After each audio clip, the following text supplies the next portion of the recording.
Hello guys, and welcome to another tutorial video.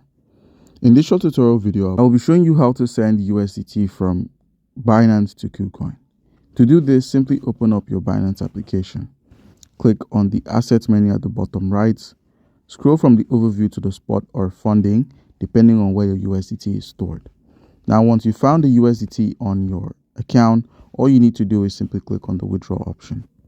Once you selected withdraw, click on USDT. Click on Send via Crypto Network. So on the Send USDT menu, you'll be asked to provide an address, a network, and a withdrawal amount, all of which can be gotten from KuCoin. So minimize and open up your KuCoin application. Remember, KuCoin is a centralized exchange, so you must have an account on the platform. If you do not have an account on KuCoin, by using our link in the description of the video, you stand a chance to claim 3,200 USDT worth of welcome gifts and bonuses when you register and verify your account. So guys, you're on KuCoin. How can you receive cryptocurrency? How can you receive USDT from Binance? Click on the deposit icon. Click on search or use the search to find USDT.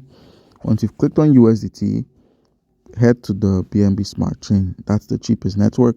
So select BNB Smart Chain. Click on Got It. Copy the address. Click on Got It once more. Minimize and open up your Binance application. Once you've opened up Binance, enter the address and select the network. The cheapest network we have here is the BNB Smart Chain, and the minimum withdrawal is also shown. So click on the minimum withdrawal. And then where we have enter the amount you have and click on withdraw. And by clicking on withdraw, you have the chance to allow the transaction to be completed by approving it. And once you've approved the transaction, minimize, head back to KuCoin.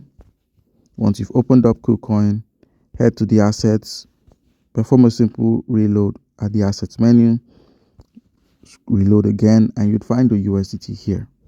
So guys, do comment down below if you have a question concerning how we can go about any of this, and you'll be given an answer. Thank you.